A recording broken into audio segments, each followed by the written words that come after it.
Welcome. Welcome. Howdy. Well, now, ain't that handy? That, Pa? Way the road takes a bend in here, runs right by the front door. No, Mr. Clampett, this is your driveway. It goes with the house. Is this thing a highway? Oh, yes, indeed. It was built by John Barrymore, one of our finest actors. Pretty fair stonemason, too. Hey, Jed! This here is dandy soil. Fine, Granny. We'll commence plowing tomorrow. But this is Beverly Hills. Dirt is dirt. Yes, I know, but why don't we look around inside, eh?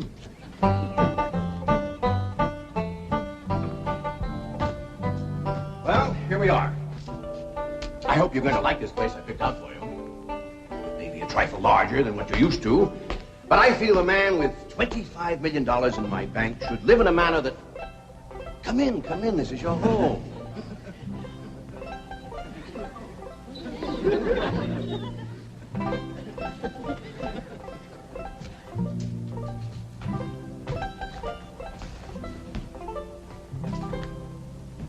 As I say, it may be a bit more than you're used to, but I'm sure you'll be comfortable. Now, my secretary will be over right away to help you with the hiring of servants or whatever problems you may have. She's a very efficient girl, Miss Hathaway. Jed? Jed? Jed? You and Jethro fetching my stove so I can get some victuals to cooking? Oh, you have a beautiful stove. Thank you. Fetch it in, Jed. You scare up some wood, Elly. No, I mean you have a stove already installed in the kitchen. Where's that? I'll show you. Excuse us. Ellie, you go with Granny. She'll still need you to fetch some wood. Sure, Pa. Uncle Jed, guess what? There's a whole nother house up here. Jethro, come down from there. Like as not, that belonged to somebody else. Here we are. This is your kitchen. Oh, and here's the stove. The last word in food preparation. And speaking of food, you'll find everything you could possibly want stored right in here. See? Huh? Well, I'll leave you ladies to your culinary delights. Au revoir. Bon appetit. Talks gibberish. You set a great deal of store in this here stove, Granny. Well, we'll see. Elly, you run out and fetch some wood. I'll get a fire to going in here and we'll see. Jethro, I hope it's all right for you to be missing school. Oh, sure, Uncle Jed. They ain't straight in the 5th grade. You're in the 5th grade already? Starting this year. Don't seem like no time at all since I went with your ma to get you started in the 1st grade. You was 6 years old. No bigger than that. We drove clean over to Oxford so you could go to the same school your pa went to. You wouldn't know that town today, Uncle Jed. Oxford? Yes, sir. Well, that town has growed and spread out and built up and just kept getting bigger and bigger. Where today, why, I bet you there must be at least 3 or 4 dozen people living there. A place like that's all right to visit, but I wouldn't want to live there. Do you have any assistance?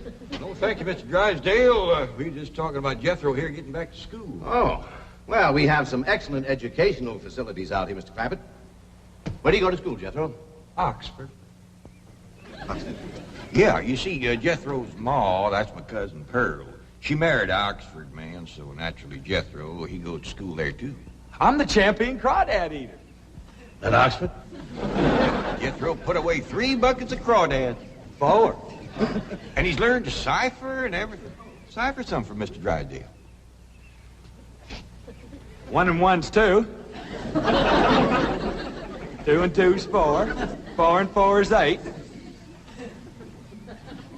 I have to take off my shoes to get any further than that. Never mind. I'm sure we're thinking of 2 different Oxfords. You see, there's one that's very, very famous and very old. That's where Jethro goes to school. Been there since pioneer days.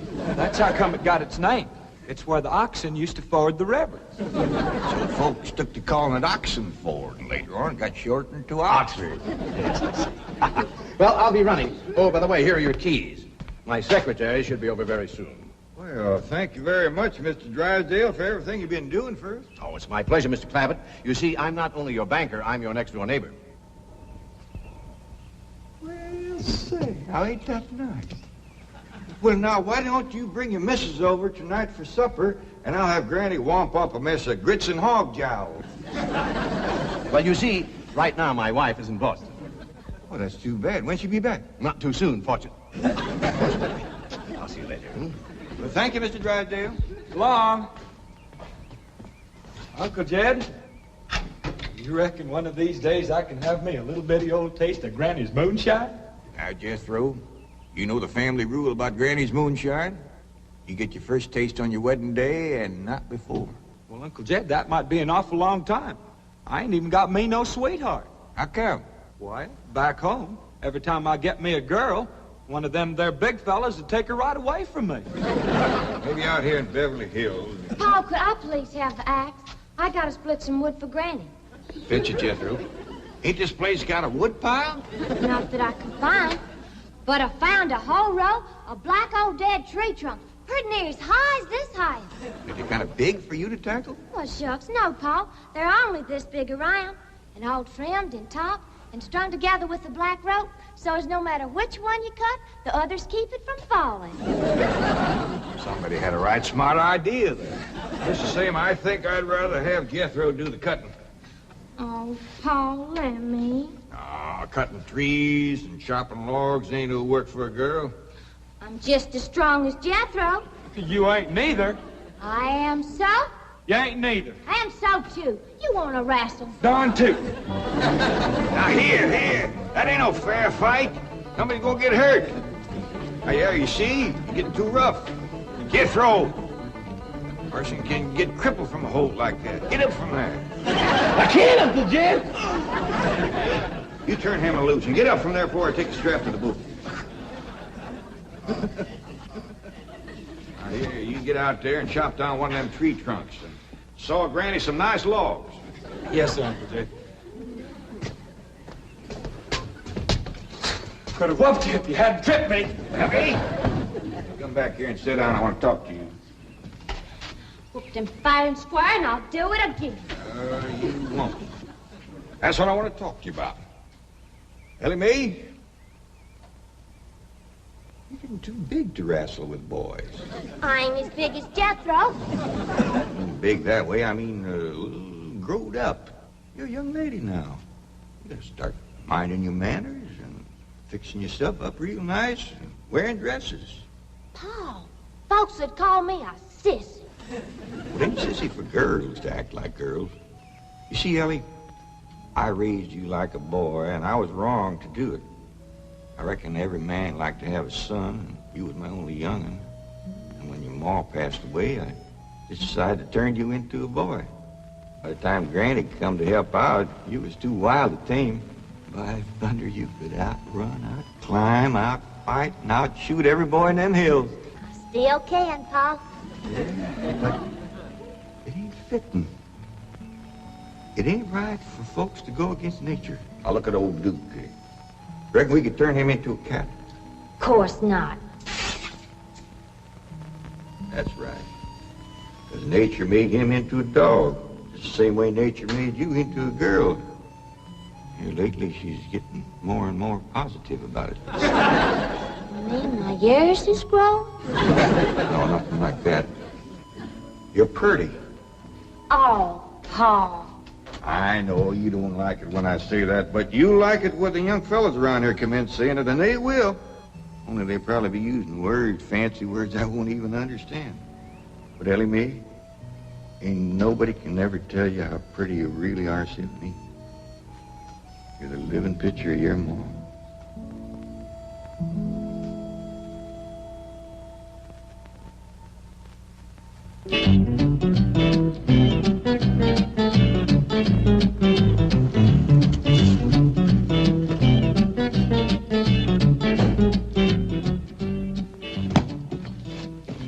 You still here? here? I thought you were going up to the Clampett estate. I didn't think it prudent for us both to be absent simultaneously. In the event of crises... The only crises you have to worry about right now is keeping Mr. J.D. Clampett happy. Now get up there. Tell me, how did you like the flamingos? What flamingos? I thought pink flamingos around the swimming pool would add a rather elegant touch. Mr. Clampett is not a man educated to elegance. That will take time. Right now, there are more pressing problems. Of course, getting settled, the servant problem. Well, whatever they are, just get up there and solve them. Now, J.D. Clampett is this bank's largest depositor, and I'm making his satisfaction your responsibility. I accept the mantle of responsibility with which you have cloaked my shoulders. And I shall so conduct myself that if this great financial institution shall last 1,000 years, people will still say, this was their finest hour. Handy wood, all right. Got a lot of pitch and tar in it. Ought to burn real good. Yeah. That flimsy grate holds up. Granny, this is top of that tree trunk. You want I should split it up too? No, just leave it outside. Yes, sir. This place ain't even got a wood box. Yeah, folks don't need much wood out here. Remember what Pearl said? It don't get cold. Yeah, I remember. It might not get cold in the day, but it sure freezes solid at night. How you know? I'll show you how I know. Every bit of food in this here storage bin is froze harder than a rock. Yes. Look.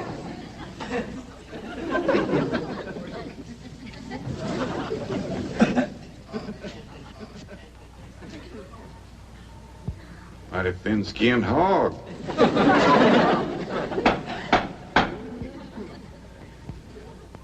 But I'll be doggone. Take me 2 days to thaw out that ham before I can ever cook it.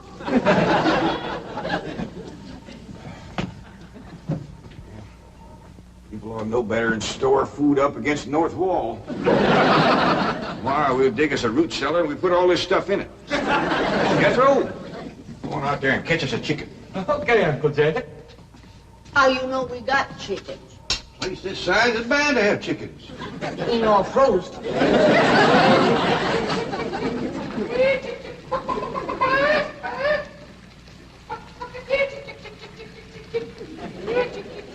Chick, chick, chick, chick, chick, chick, chick.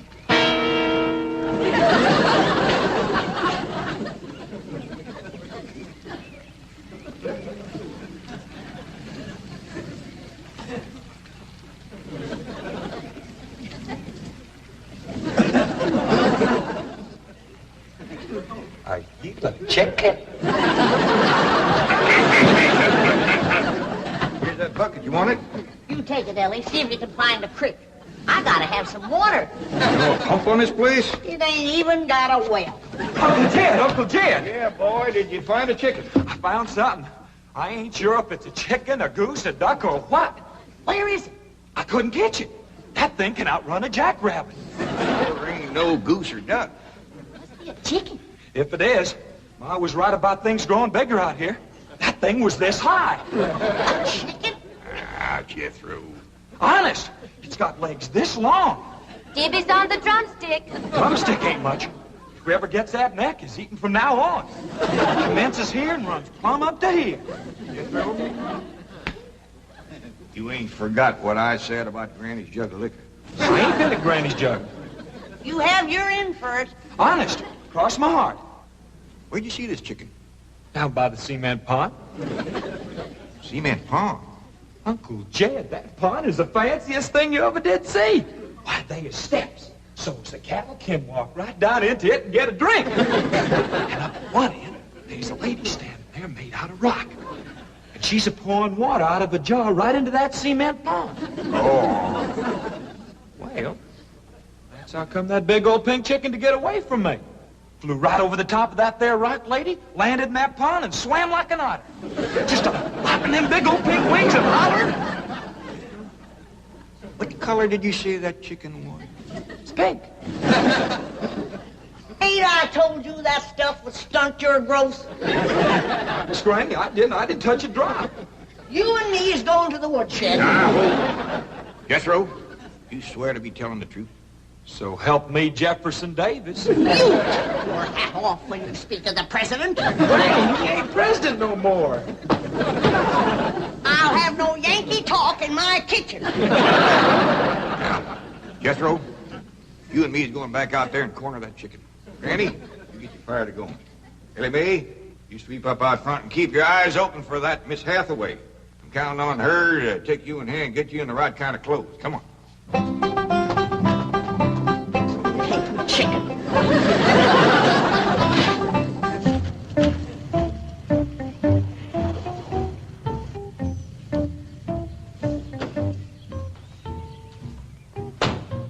You there, young man. I ain't a young man, but I sure do thank you for thinking so. Good heavens, you're a girl. Yeah. I'm Jane Hathaway, executive secretary to Mr. Drysdale. And you, I take it, are a domestic of some sort? Cleaning girl, housemaid? Just what are your duties with Mr. Clampett? Well, he sent me out here to sweep up, but he said you'd take me in hand and get me the right kind of clothes and everything. Indeed, I shall. We have a complete servant's wardrobe from chef to chauffeur. Come with me. What in the name of Thomas Chippendale is this? Has Mr. Clampett seen this disgraceful and unsightly mound of debris? Oh, yes, ma'am. This is all his. Oh, what charming antiques. Just like you said, Jethro. Rock lady pouring water into a cement pond. Yes, sir. And over there's where I seen that great big pink chicken. Only thing is, it don't sound like a chicken. It makes a kind of hollering noise.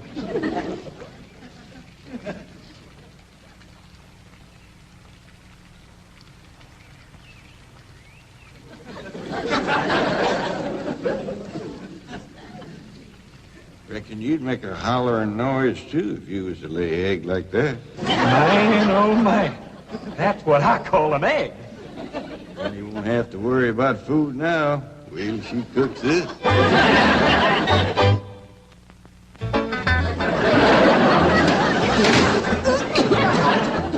That blame city stove don't draw worth nothing. Granny, look at this egg. What's all the smoke? Stove don't work. Probably just a stuffed-up flue. Ain't got a flue, ain't even got a stovepipe. Well, I'll get the shovel and a hoe and rake it out of there. Here, you keep this egg.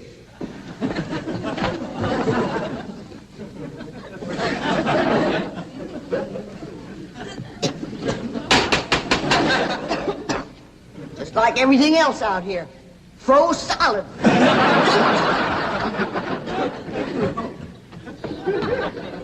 Really, my dear, you look quite charming. Well, I feel like a dead blame fool. Oh. Just a moment. Get something, I'll be right back. Oh, that was my Pa.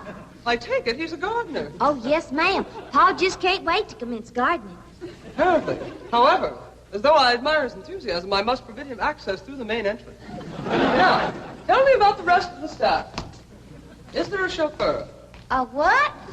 Someone who does the driving. Oh, yes, ma'am. That's Jethro. Of course, I don't reckon he can stay around very long. He's got to get back to Oxford and go to school. Oxford?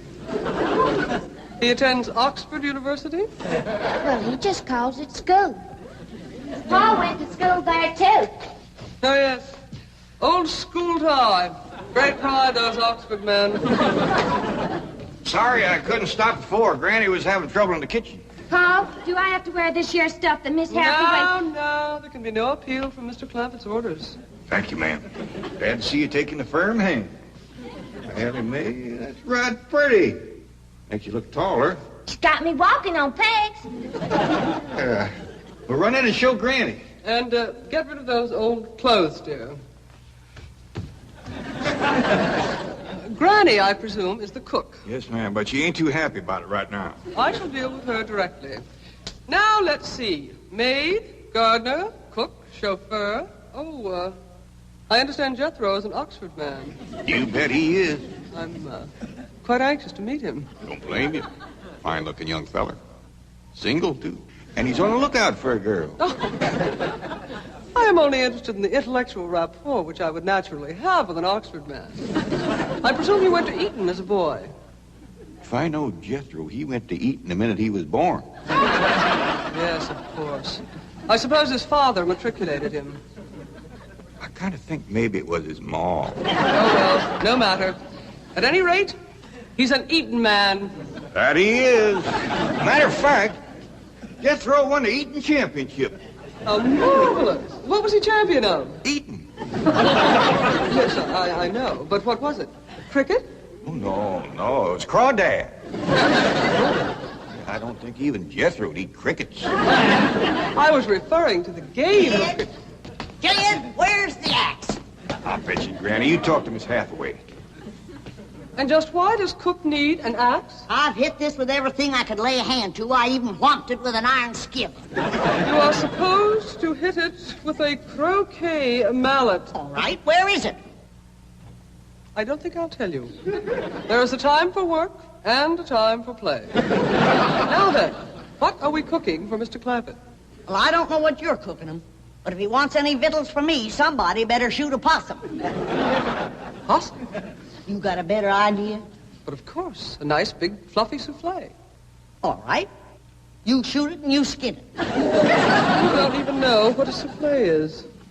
What kind of a cook are you?